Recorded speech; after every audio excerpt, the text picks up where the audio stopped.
मंगलम भगवान वीरो मंगलम गौतमो गणे मंगलम कुंद कुंदाध्यो जैन धर्मोस्तु मंगलम सर्वमंगल मांगल्यम सर्वकल्याणकारकम प्रधानां सर्वधर्माणां जैनं जयतु शासनम् काओन नमोकारं जिण्वर्वसहस्य बध्यमानस्य दंसनमग्गं बोच्छामि जहाकम्मं समासेन करनमन जिनवर वृषभ एव वीर श्रीवर्धमान को संक्षिप्त दिग्दर्शन यथाक्रम करूं दर्शन मार्ग का।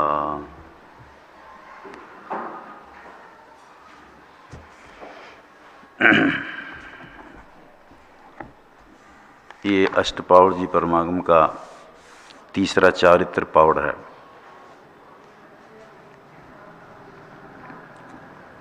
उसमें चारित्र कितने प्रकार का कहा?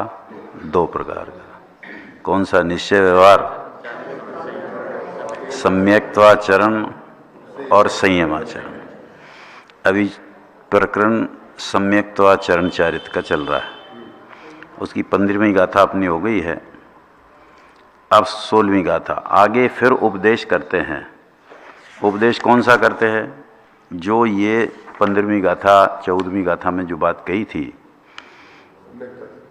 सम्यक्ताचरण चारित्र, वही प्रकरण है। पवज्य संग चाए पयठ सुतवेशु संयमे भावे होई सुविशुद्ध झाणम निमोहे वीरायते सब संग तज ग्रह प्रवज्या रम यम भाव में तिरे मोह हो तू वीतरागी लीन हो शुद्ध ध्यान में।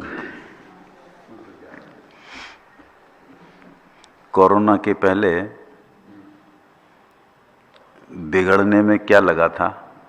एक दिन की कल से बंद है ना, कल से बंद। अब खुलने में 2 तारीख से अभी तक नॉर्मल नहीं हो पाया है। 15 दिन हो गए। उपस्थिति तो ठीक है, उपस्थिति तो ग्रेजुएट मतलब बढ़ रही है धीरे धीरे। व्यवस्था कैसा? बिल्कुल 8:30 बजे सीढ़ी बिल्कुल हो जाती थी। क्यों कमल जी?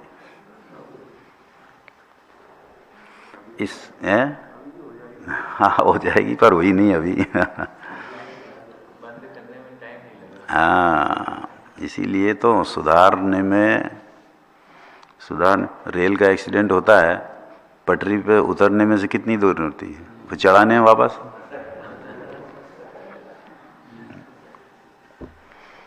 इसलिए सब लोगों को इसका पुरुषार्थ करना चाहिए। एकदम मतलब ये हो गया शुरू तो फिर एकदम नॉर्मल होना। सब बात क्यों अब नहीं तो कब? कहा था ना, मैं तो विजय जी से कहा कि ये सब ऑनलाइन जो हो रहा है, ये पूजा पाठ दिखा रहे हैं, बिल्कुल बंद होना चाहिए। बिल्कुल मंदिर खुले गए हैं, अब देखने में भी अभिनय है। वहाँ हाथ जोड़ सकते नहीं आप, मूर्ति की थोड़ी केवल वो मूर्ति दिखाई दे रही टीवी पर, उसको देख के अपने आत्म स्वरूप का स्मरण कर सकते हो, हाथ थोड़ी जोड़ सकते हो। हाँ, वो तो नहीं। पर जो खुल गए ना कैलाश जी, अब क्या है? बहुत प्रमाद। इसलिए अभी तो बात ये थी कि अभी देखो ऐसा स्वरूप है कि सुधरने में टाइम लगता है, बिगड़ने में कुछ नहीं लगता है। डिक्लेयर करना कल से बंद हो गया है। 2? अच्छा, हाँ, वो तो रिलैक्स होंगे तो, पर फिर भी थोड़ा अपना ध्यान रख के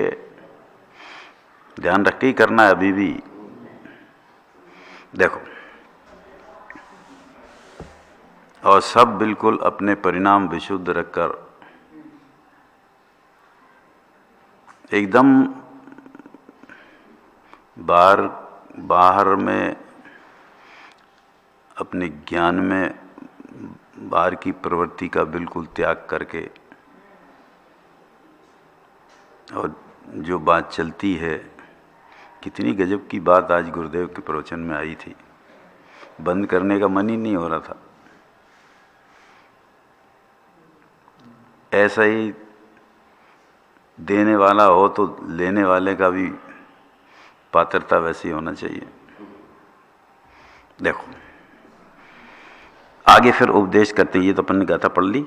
और हे अर्थ, हे भव्य, तू संग अर्थात परिग्रह का त्याग जिसमें हो, है परिग्रह का त्याग। परिग्रह माने, परिग्रह का अर्थ क्या, अपन तो नाम समझते, परिग्रह माने धन संपत्ति आदि। परिग्रह का अर्थ है जिसको आपने परि माने चारों तरफ से ग्रहण कर रखा है, उसका नाम परिग्रह है। परि काय से शब्द बना, परिधि से। परिधि जो होती है वो ए होती है, तो चारों तरफ होती है ना, तो उससे परि शब्द बना है, चारों तरफ से जिसको ग्रहण कर रखा है। ऐसे परिग्रह का त्याग जिसमें हो, ऐसी दीक्षा ग्रहण कर, लेश मात्र भी परिग्रह न हो। मुनिराज को ये पूरा ग्रंथ ही मुनिराज की अपेक्षा से है।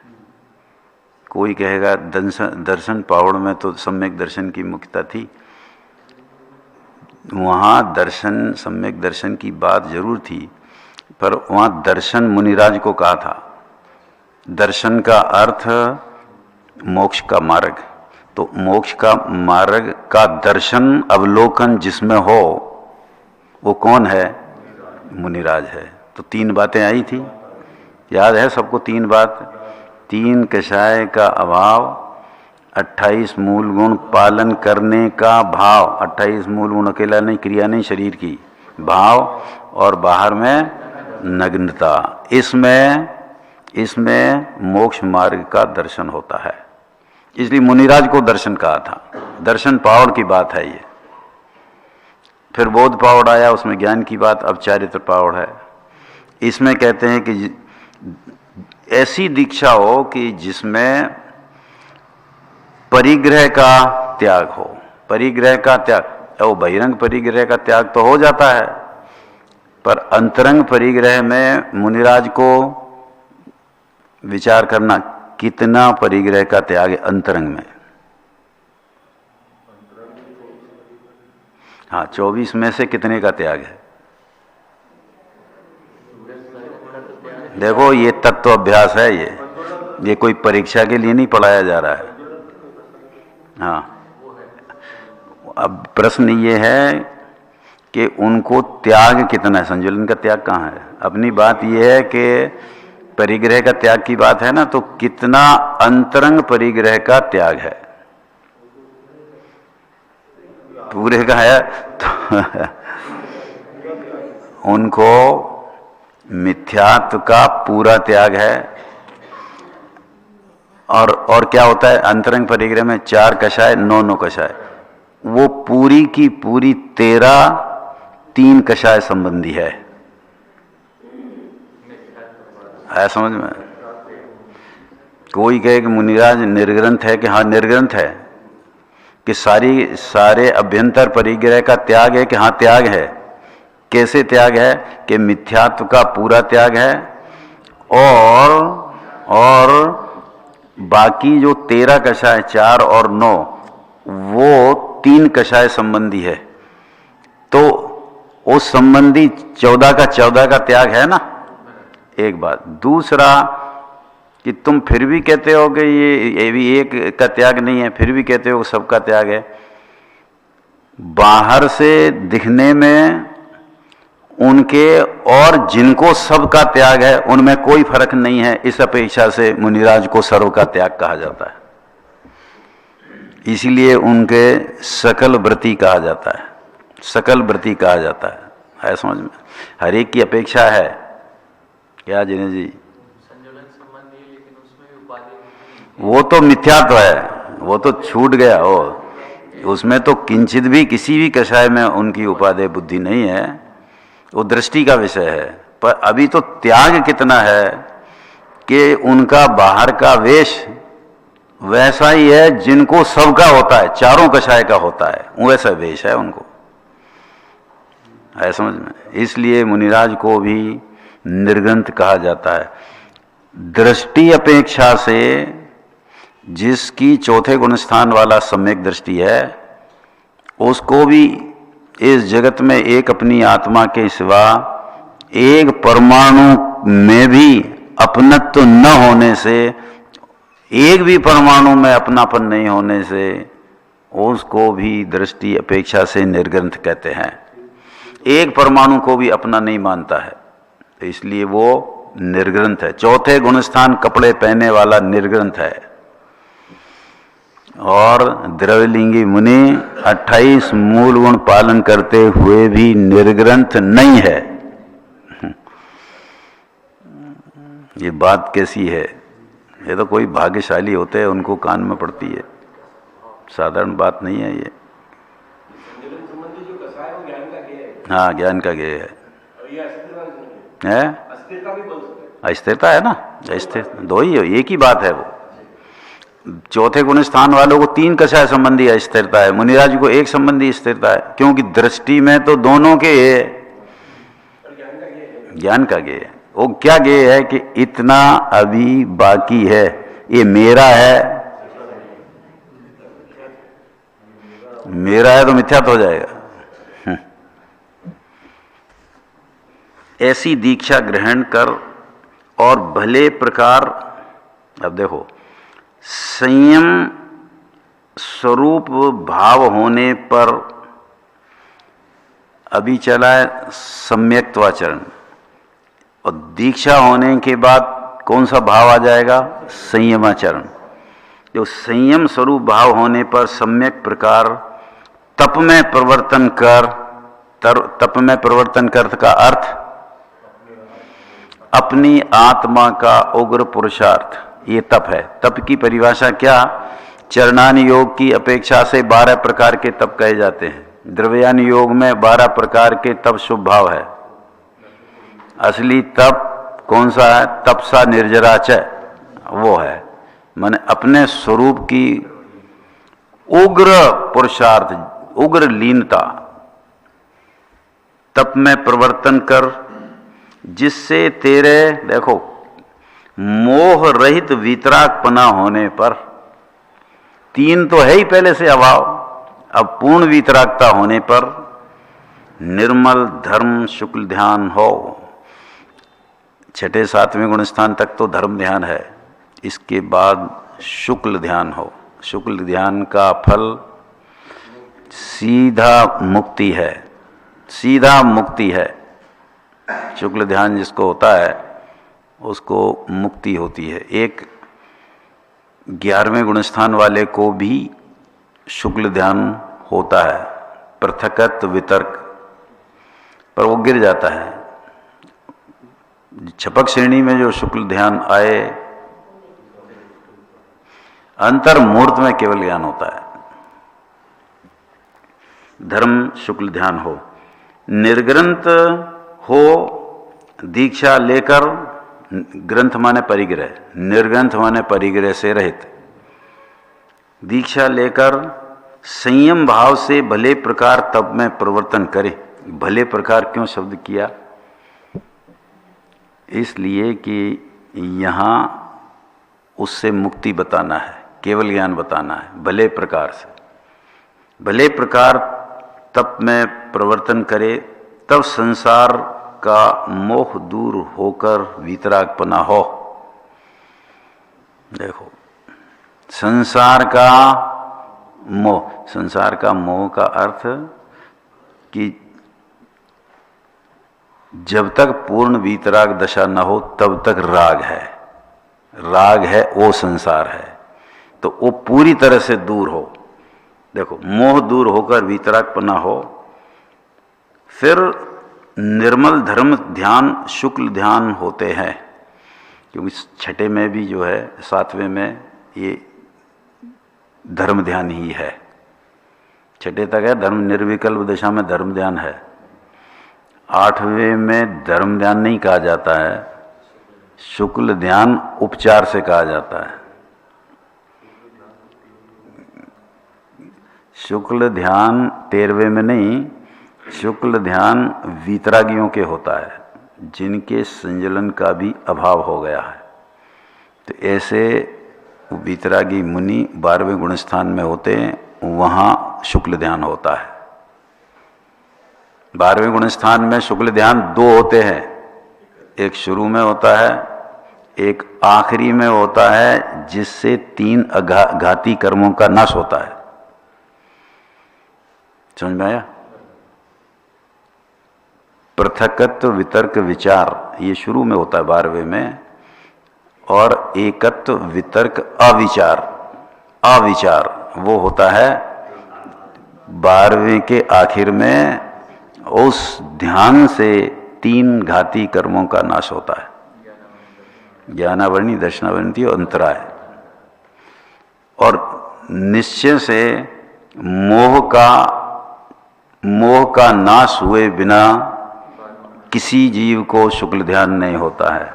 शुक्ल का अर्थ है सफेद और कालापन है मोह। अब कालापन होते हुए सफेद कैसे हो सकता है? ऐसा समझ में, कालापन हो और सफेदपना हो, ऐसा हो सकता है? किंचित भी राग हो, संजलन संबंधी राग 10वें गुणस्थान में है, वहां शुक्ल ध्यान नहीं कहा जाता है। पर 8वें से उपचार से इसलिए कहा जाता है कि वही जीव 12वें में जाते हैं। 7वें वाले की कोई गारंटी नहीं है जितेंद्र जी, 7वें वाला छठे में है, छठे 7वां छठा सब जीवन पूरा हो जाए।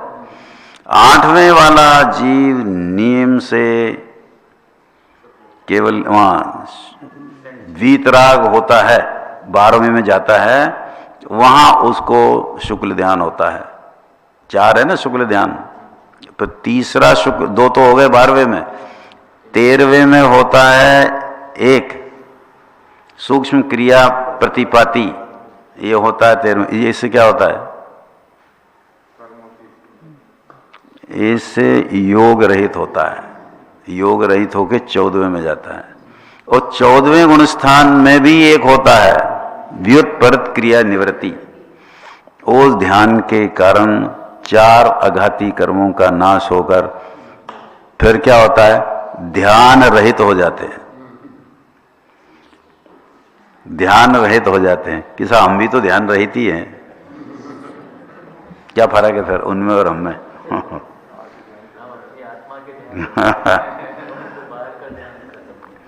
वहां तो छठला में आखिर में यहाँ ध्याता ध्यान ध्येय का विकल्प वच वेद न, जो हाँ है ना जाके वो यही तो है, सिद्ध भगवान के लिए है वो, कि जहाँ ध्याता ध्येय ध्यान क्या है? कुछ नहीं है, पर्याय सारी की सारी द्रव्य स्वभाव में समा गई है। शरीर कर्म नो कर्म सबका भाव कर्म सबका अभाव है। जैसा द्रव्य स्वभाव वैसा पूर्ण रूप से पर्याय में प्रकटपना, उसका नाम सिद्ध दशा है। वो पाते हैं यहाँ देखो। फिर निर्मल धर्म ध्यान शुक्ल ध्यान होते हैं। इस प्रकार ध्यान से केवल ज्ञान उत्पन्न करके मोक्ष प्राप्त होता है। देखो ये मोक्ष प्राप्त, ये मार्ग है जो अनंत जीवों ने अपना करके और सिद्धालय में विराजमान हुए हैं। इसके अलावा कोई भी मोक्ष का मार्ग नहीं है। शुभ भाव पूरा का पूरा संसार मार्ग है। ज्ञानी हो कि अज्ञानी हो, शुभ भाव है वो संसार मार्ग है। ज्ञानियों के बचा संसार है, और शुभ भाव से कुछ लाभ होता है ये मान्यता अनंत संसार है, ये मान्यता अनंत संसार है। रमेश जी ऐसा है। इसलिए इस प्रकार उपदेश है, मोक्ष का उपदेश है। इस प्रकार सम्यक्त्वाचरण चारित्र का उपदेश है कि उसके बाद संयमाचरण अंगीकार करके केवल ज्ञान प्राप्त, पहले धर्म ध्यान, शुक्ल ध्यान, फिर केवल ज्ञान और फिर मोक्ष ये प्राप्त होता है।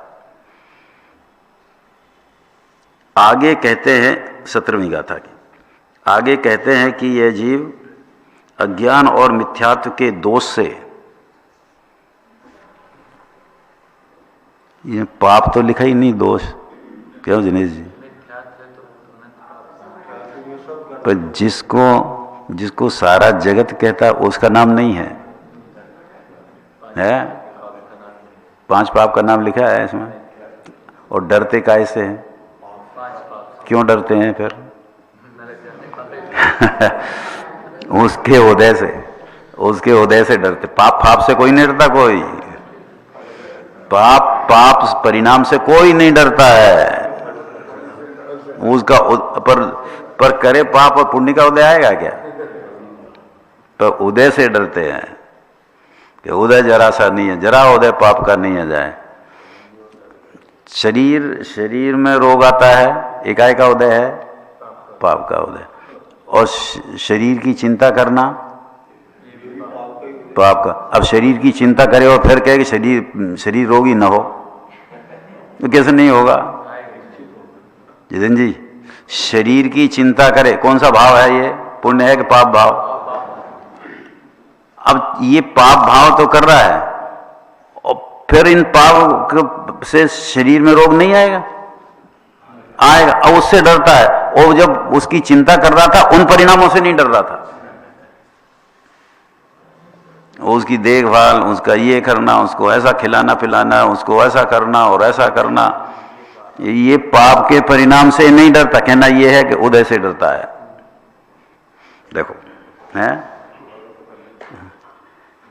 एक शरीर के एक परमाणु का भी परिणमन आत्मा नहीं कर सकता है। एक परमाणु, आप बताओ, आपके दूसरे शरीर के नहीं, आपके शरीर का एक भी परमाणु आप जैसा सोचते हो वैसा परिणमन करता है?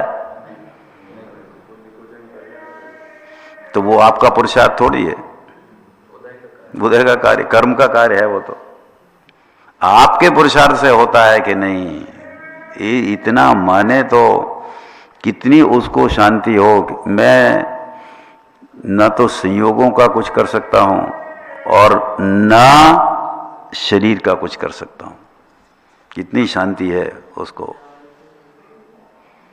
ये दवाई लेना, ये तो ज्ञानी भी ले तो वो अस्थिरता का काम है, पर दवाई लेते में भी कोई गारंटी है कि ठीक हो जाएगा?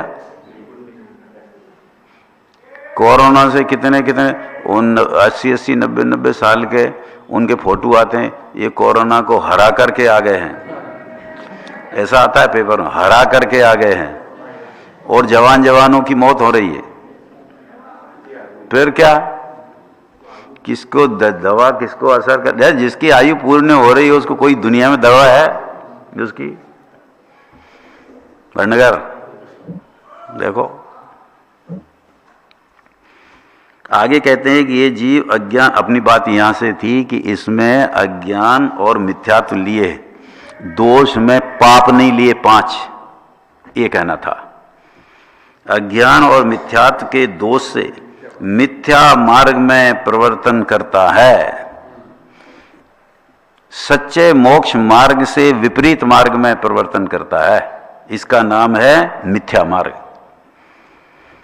मिच्छा दंशन मग्गे मलिने अनान मोह दोषे भज्जन्ति मूढ़ जीवा मिच्छत्ता बुद्धि उदयेन मोह मोहित मलिन शिथ्या मार्ग में ये भूल यजी अज्ञान अर मिथ्यात्व कारण बंधनों को प्राप्त हूँ।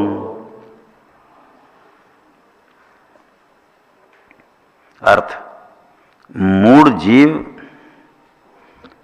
अज्ञान और मोह अर्थात मिथ्यात्व। देखो, मोह का अर्थ मिथ्यात्व लिया मुख्य, किस अपेक्षा से? मोह का अभाव करने की अपेक्षा से। कोई कहे कि मुझे मोह का अभाव करना है, तो पहले के साथ मोह तो दो तरह के होते हैं, दर्शन मोह, चारित्र मोह। कौन सा अभाव करें? कि दर्शन मोह का अभाव किए बिना चारित्र मोह हिलता भी नहीं है बिल्कुल, बल्कि और मिथ्यात्व दृढ़ होए तो और दृढ़ होता जाता है। अज्ञान और मोह अर्थात मिथ्यात्व, उसमें है ना 60 नंबर का 61 नंबर का कलश, मिथ्यात्व ही संसार है, कलश टीका का, मिथ्यात्व ही संसार है। मोह अर्थात मिथ्यात्व के दोषों से मलिन, इनसे मलिन है। मोह अर्थात मिथ्यात्व, अज्ञान पहले लिखा, दोषों से मलिन जो मिथ्या दर्शन अर्थात कुमत के मार्ग में। कुमत का अर्थ कि जो मोक्ष का मार्ग है उससे विपरीत मार्ग। कोई के दो मार्ग भी तो हो सकते हैं कि नहीं, कि दो मार्ग नहीं होते हैं। दो मार्ग अगर तुम किसी के कहोगे तो नियम से दूसरा उसके विपरीत होगा कि नहीं कैसे है, वो दो ही तो एक, पर जब दो ही एक हैं तो फिर दो कहां हुए? नहीं समझ में आया? जब तुम कहते हो दो ही वहीं जाते हैं, फिर वो दो कहां हुए? और एक ही हुआ ना। अगर दूसरा है तो वो नियम से विपरीत मार्ग है, विपरीत है। हाँ, दो ही नहीं है, वो दो ही सही नहीं है, व्यवहार मोक्ष मार्ग है नहीं। व्यवहार मोक्ष प्रकाशन में पंडित जी ने लिखा है कि जो मार्ग तो नहीं है, जो मार्ग और उपचार से नहीं होने पर भी कहा जाए, इस कथन का नाम व्यवहार है, मार्ग का नाम व्यवहार नहीं है। मार्ग तो उल्टा है, वो बंद मार्ग है। मिथ्या अज्ञान मोह अर्थात मिथ्यात्व के दोषों से मलिन जो मिथ्या दर्शन अर्थात कुमत के मार्ग में मिथ्यात्व और अबुद्धि अर्थात अज्ञान के उदय से प्रवृत्ति करते हैं।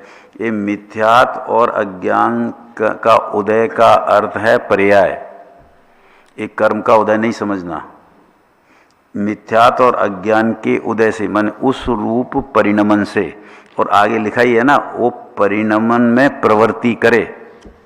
कर्म की बात नहीं है यहाँ बिल्कुल भी कि कर्म का उदय, क्योंकि बहुत हम ये समझ जाते हैं उदय शब्द लिखा हो ना तो कर्म की बात होगी, नहीं है बिल्कुल। हमारी पर्याय हर समय एक एक होती है कि नहीं होती है। ये नई पर्याय को कहते हैं हम नए पर्याय का उदय हुआ है। अब बोलो कर्म में अकेले में कैसे लगाओगे, पर्याय में उदय घटता है। समझ में आया कमल जी? पर्याय नई आई हम कहेंगे उदय हुआ है, नई चीज आई ना उदय हुआ है। ऐसे यहां पर अज्ञान के उदय से मिथ्या मार्ग में प्रवृत्त है, ये मिथ्या मार्ग का उदय होता रहता है। अब पर्याय तो एक समय की है, हर समय मिथ्या मार्ग ये पर्याय में चलता रहता है। उदय से प्रवृत्ति करते हैं का क्या है उसमें मुख्य, मिथ्या मार्ग में प्रवृत्ति का मूल कारण अज्ञान और मोह माने मिथ्यात्व है। ये शब्द है, अज्ञान और मोह माने मिथ्यात्व। चारित्र मोह नहीं लिखा है, 5 पाप नहीं लिखे हैं, 7 व्यसन नहीं लिखे हैं।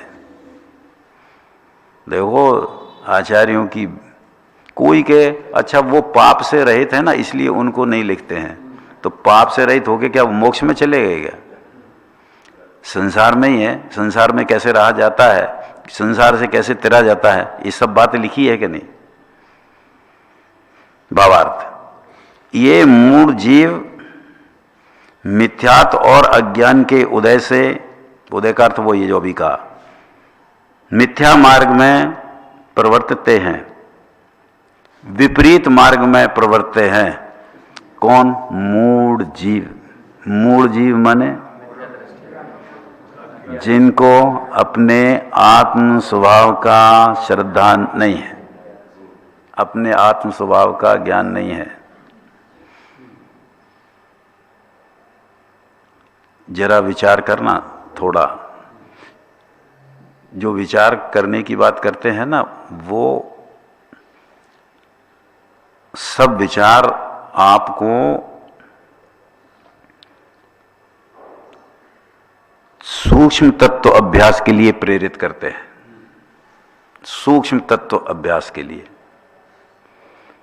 अभी देखो संसार में कितने, जितेंद्र जी, कितने लर्नेड लोग हैं, डिग्रियां हैं 2-2, 3-3 लाइन की, और खुद बहुत ज़्यादा एजुकेटेड, उनके अंडर में बहुत लोग रिसर्च करते हैं, सब है। बहुत से ऐसे हैं कि जो एक विषय के ज्ञाता हो, दूसरे विषय का अपने आप उनको इतना ज्ञान हो जाता है, आप उनसे बुलवाओ तो सारे विषयों पर बोल देंगे। इतने इतने सभी क्षेत्र में, डॉक्टरी में, इंजीनियरिंग में और सब जितने क्षेत्र में, सब इतने, रमेश जी बहुत लर्नेड। ये सब लर्नेड लोगों से सारी दुनिया की जानकारी ले लो और ये पूछो कि आप कौन हो, न बताओ आप कौन हो।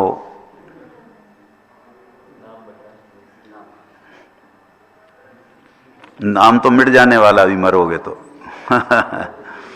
आप कौन हो, इस प्रश्न का जवाब सारे जगत के विद्वानों के पास, लौकिक विद्वानों के पास नहीं है, नहीं है। क्योंकि ये जो जवाब है जिसके पास है वो मोक्ष मार्गी है, इनके पास नहीं है, चाहे वो कितने ही पढ़े लिखे हों। उस पढ़ाई का अर्थ सुख के क्षेत्र में जीरो है, जीरो बिल्कुल, ऐसे ज्ञान का। अपनी सत्ता को भूलकर किस सत्ता का आप यथार्थ ज्ञान कर सकते हो? अपने स्वयं की सत्ता को भूलकर किसकी सत्ता का आपको यथार्थ ज्ञान हो सकता है? इसीलिए समय सार में कहा है कि जिसको अपना ज्ञान नहीं, आत्मज्ञान नहीं, उसका सारा ज्ञान अज्ञान है, और जिसको आत्मज्ञान है उसको सारा ज्ञान ज्ञान है। गाथा है कि नहीं है? देखो, पर गजब की बात यह है कि हमको, उनको तो पता नहीं है कि इस तरह का भी कोई प्रश्न होता है कि मैं कौन हूं। हमको तो पता है कि इस तरह का प्रश्न होता है, फिर भी उस प्रश्न का उत्तर नहीं ढूंढते हैं। क्योंकि इस प्रश्न, कोई कहे कि मेरे को इस प्रश्न का उत्तर मिल गया, जितेंद्र जी मेरे को इस प्रश्न का मैं कौन हूं, इस प्रश्न का उत्तर जिसके पास है वो सम्यक दृष्टि है। वो सम्यक दृष्टि है वो कि मैं कौन हूं, इसका जवाब किसके पास है? ज्ञानी के पास है, जिसको अपने आत्म स्वभाव का ज्ञान हुआ हो। भटनगर, अब प्रश्न ये कि इस प्रश्न का उत्तर ढूंढने का यथार्थ पुरुषार्थ कौन करता है? ये सब संसार पूरा इस शुभ भाव कर करके अपने को धर्मात्मा मानकर बैठा है पूरा अधर्मात्मा। अधर्मात्मा है कि धर्म नहीं है तो वहां क्या है? धर्म नहीं है तो वहां क्या है? अधर्मी है, और क्या है? नहीं है। इसलिए अभी ये कोई शास्त्र में नहीं लिखा, ये कोई डायरेक्ट इस तरह के प्रश्न उत्तर शास्त्र में नहीं होते हैं, पर हम शास्त्र पढ़ते हैं तो हमारे अंदर उठते हैं, ये हमारे अंदर, और उनका प्रश्न, हम उस प्रश्न का समाधान हम शास्त्र के आधार से करते हैं, अकेले नहीं कर सकते हैं। इसलिए जिनवाणी का पढ़ना, जिनवाणी को सुनना, ये कोई भागीरथ कार्य है। और इनको पढ़े बिना जीवन निकल रहा है ना, ये इस मनुष्य भव के लिए दुर्भाग्य है। ये जिनवाणी पढ़े बिना, सुने बिना, विचार किए बिना, क्योंकि इस प्रश्न का उत्तर तो यहां है कि मैं कौन हूं। जिनेश जी, ऐसा है। और ऐसा प्रश्न का उत्तर मुनिराजों के पास होता है, उन मुनिराजों की चर्चा है यहां। तो देखो 17 है ना, भावार्थ। ये मूढ़ जीव मिथ्यात्व और अज्ञान के उदय से मिथ्या मार्ग में प्रवृत्ते हैं, इसलिए मिथ्यात्व अज्ञान का नाश करना ये उपदेश है। पाप का नाश करना पाप संसार है, ऐसा नहीं लिखा है। मिथ्या दृष्टि, घोर मिथ्या दृष्टि द्रविलिंगी मुनि को भी पाप का नाश हो जाता है, पर संसार का नाश नहीं होता है। ये तो कोई अलौकिक बात है सुनने में भी, कि पाप का नाश हो जाता है, होता है। अगर द्रव्यलिंग है उसको पाप लेश मात्र भी नहीं है, पर संसार पूरा है, और क्योंकि मिथ्यात्व है। नाश करना, मिथ्यात्व अज्ञान का नाश करना, यह उपदेश है। आगे कहते हैं कि सम्यक दर्शन ज्ञान, अब देखना जरा, थोड़ा ध्यान से उपयोग यहां रखना जरा। आगे कहते हैं कि सम्यक दर्शन ज्ञान श्रद्धान, ये क्या हुआ, से चारित्र के दोष दूर होते हैं। समझ में आया क्या लिखा है ये? कमल जी क्या लिखा है? सम्यक दर्शन ज्ञान, फिर श्रद्धान, और से चारित्र के दोष दूर होते हैं। ये क्या चीज है? ये दो बार दो। पहला सम्यक दर्शन जो लिखा है वो आत्मा का सच्चा अवलोकन है, ये उपयोग वाला अवलोकन है। ये श्रद्धा वाला तो दूसरी जगह लिखा है।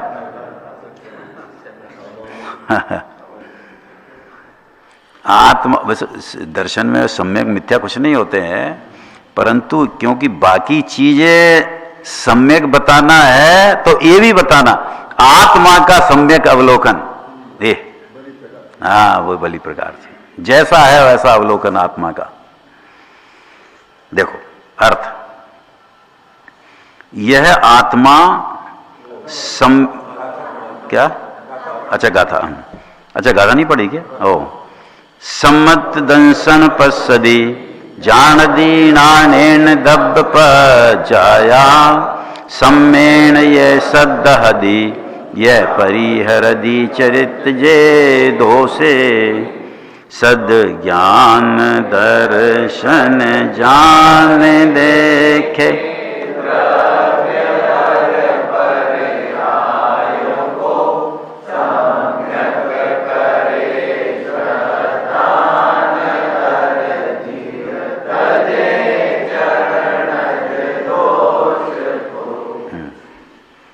अब देखना जरा, यह आत्मा सम्यक दर्शन से तो सत्ता मात्र वस्तु को देखता है। ये कौन है दर्शन का अर्थ है? इसका अर्थ घर पे पड़ा होता तो ख्याल होता कि नहीं? बोलो। अभी तो कोई को शास्त्र हार्ड कॉपी रखने की भी जरूरत नहीं है, सबके मोबाइल में और लैपटॉप पर और कंप्यूटर पे सब। पहले वो तिजोड़ी में रखते थे, निधियां तिजोरी में रखते थे, अब निधियां वो कंप्यूटर में है। पहले चोरी हो जाती थी, अब चोरी भी नहीं हो सकती है। फिर भी नहीं रखे, सेफेस्ट जगह रखे ग्रंथ तो सब। देखो, यह आत्मा सम्यक दर्शन से तो सत्ता मात्र वस्तु को देखता है। सत्ता मात्र वस्तु माने अपनी आत्मा की जैसी सत्ता है, अस्तित्व, सत्ता माने अस्तित्व है, वैसा देखता। सम्यक माने जैसा है वैसा देखता है आत्मा को, है वस्तु का स्वरूप, सत्ता स्वरूप है। सो जैसा वस्तु को देखता है। सम्यक ज्ञान से द्रव्य और पर्यायों को जानता है। देखो, जहां सामान्य अवलोकन की बात की वहां भेद करके नहीं कहा, क्योंकि दर्शन भेद कर नहीं करता है। समझ में आ रहा है? सीधा लिखा है ना, सत्ता मात्र वस्तु को देखता है, वो दर्शन है अवलोकन वाला। पर ज्ञान प्रत्येक को भेद करके जानता है। तो वो वस्तु के दो स्वभाव हैं, क्या? द्रव्य और पर्याय। तो ज्ञान में दोनों चीज लिखी है। पकड़ में आ रही ना बात? सम्यक ज्ञान से द्रव्य और पर्यायों को जानता है। जानने का काम सबका है। तो अपनी दुनिया कितनी कि इंदौर, तो अपनी दुनिया, अपना द्रव्य और अपनी पर्याय, इससे ज्यादा अपनी दुनिया नहीं है। इसलिए सम्यक ज्ञान से द्रव्य और पर्यायों को जानता है। सम्यक्त से द्रव्य पर्याय स्वरूप सत्तामयी वस्तु का श्रद्धान करता है। देखो, ये श्रद्धान उस सम्यक दर्शन में कि त्रिकाली अकेला द्रव्य है, त्रिकाली द्रव्य है, वो सम्यक दर्शन का विषय है, वो बात न लेकर जो ज्ञान ने वस्तु का स्वरूप द्रव्य पर्याय बताया, जाना, उसी को श्रद्धा किया कि ये पूरी वस्तु है, ये पूरी वस्तु है, ऐसा श्रद्धान। समझ में आया? वो सम्यक दर्शन वाला श्रद्धान तो पर्याय नहीं रखता है, वो तो अकेला त्रिकाली द्रव्य रखता है। तो जैसा ज्ञान ने कहा कि ये वस्तु है, जानी कि वो ही उसकी श्रद्धा कि ये वस्तु है। निश्चय देखो, सम्यक से द्रव्य और पर्याय स्वरूप सत्तामयी वस्तु का श्रद्धान करता है।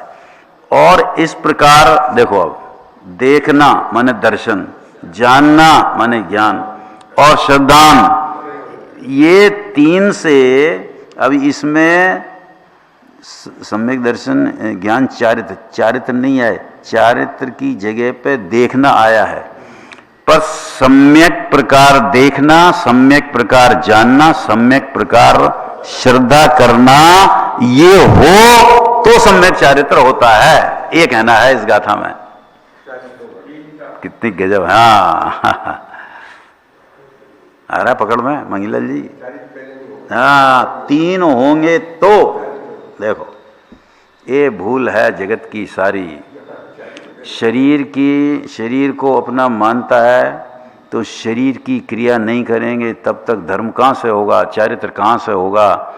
ऐसा अपने मन में ही, अपने ही अज्ञान में ये जिन देव के आज्ञा के विरुद्ध ये पुरुषार्थ करने लगता है। देखो क्या लिखा है रमेश जी, क्या लिखा है देखो। इस प्रकार देखना, जानना व श्रद्धान होता है तब, इसके पहले नहीं। कमल जी क्या लिखा है? तब चारित्र अर्थात ये मूल कुंद आचार्य की गाथा है। कोई पूछे तो जवाब यहां से देना कि देखो ये लिखा है इसमें, क्योंकि लोग मोक्षमा प्रकाशक में तो सीधा लिखा है, पहले तत्व ज्ञान हो तब व्रताधिक होते हैं। कि ये पंडित ने लिखा है, ये पंडित ने लिखा है, ये तो कुंदकुंद आचार्य ने लिखा है ना। जितेंद्र जी, कुंदकुंद आचार्य की गाथा मूल अर्थ पढ़ रहे हैं अपन। हाँ, हमना है, ये है, देखो। पर वो पढ़ने, मान लो पढ़ा भी हो तो अपनी मान्यता को कायम रख करके अर्थ निकालते हैं। अब कैसे सही अर्थ निकलेगा? देखो, इस प्रकार देखना, जानना व श्रद्धा होता है, तब चारित्र अर्थात आचरण में उत्पन्न हुए दोषों को छोड़ता है, तब चारित्र उसका सही सम्यक चारित्र होता है। क्या कमल जी, ऐसी अलौकिक बात है। देखो, भले देर लगे, सम्यक दर्शन में 2-4 भव लग जाए, तो भी उल्टे मार्ग का अनुसरण नहीं करना। ये मार्ग लिखा है कुंदकुंद आचार्य ने कि इस प्रकार देखना, जानना व श्रद्धान होता है किसका? वस्तु माने आत्मा का। तब चारित्र अर्थात आचरण में उत्पन्न हुए दोषों को छोड़ता है। इसके पहले दोष छूटते ही नहीं। क्यों नहीं छूटते? क्योंकि उसको दोष का पता नहीं है कि क्या है, कि दोष क्या है, कि चारित्र के दोष पहले छोड़ना, सम्यक दर्शन के पहले चारित्र के दोष छोड़ना, ये सबसे बड़ा दोष है। ये क्यों दोष है? क्योंकि उससे चारित्र के दोष छूटते ही नहीं है। छूट जाते तो गुण होता, नहीं छूटते तो व्यर्थ का पुरुषार्थ है। ये है समझ में? हाँ, तुम मरेगा, उल्टा पहुंच जाएगा, पता नहीं कहाँ पहुंच जाएगा। अब इसकी भावार्थ की बात अपनी आएगी।